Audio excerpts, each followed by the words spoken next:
Thank you for completing the pre-presentation survey.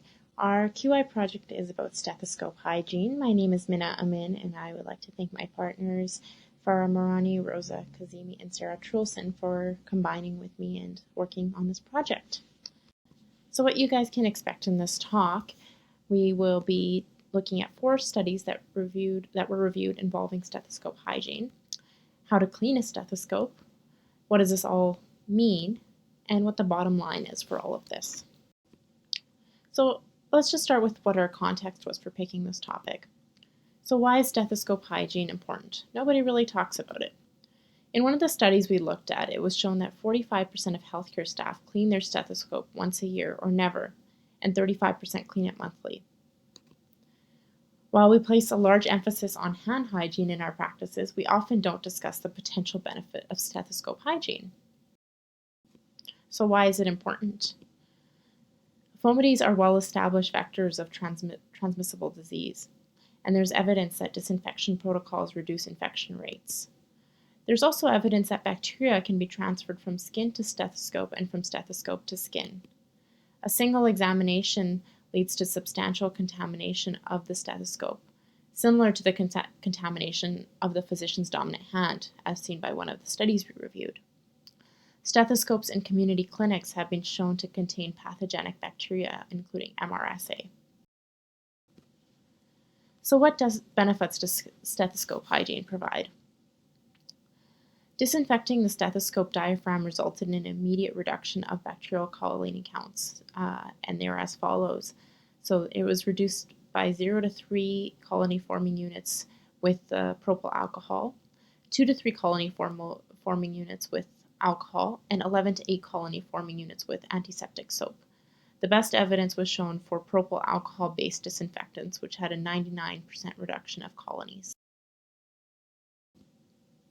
Here's another study that we looked at. Essentially, they're looking at various bacteria, and as you can see on the chart here, all of the bacteria had a mean amount of colony-forming units prior to cleaning and significant reduction after. While I'm saying significant, I don't have the statistics on this study. However, just looking at the raw numbers, it is something to consider.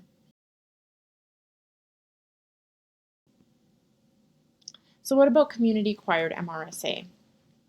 Though MRSA infection is mostly commonly thought of as a hospital-acquired infection, community-acquired proportion of MRSA infections occurring in 1.46 of every 1,000 patients admitted to a pediatric hospital and 0.62 of every 1,000 patients admitted to an adult hospital. So not very much, but it still exists.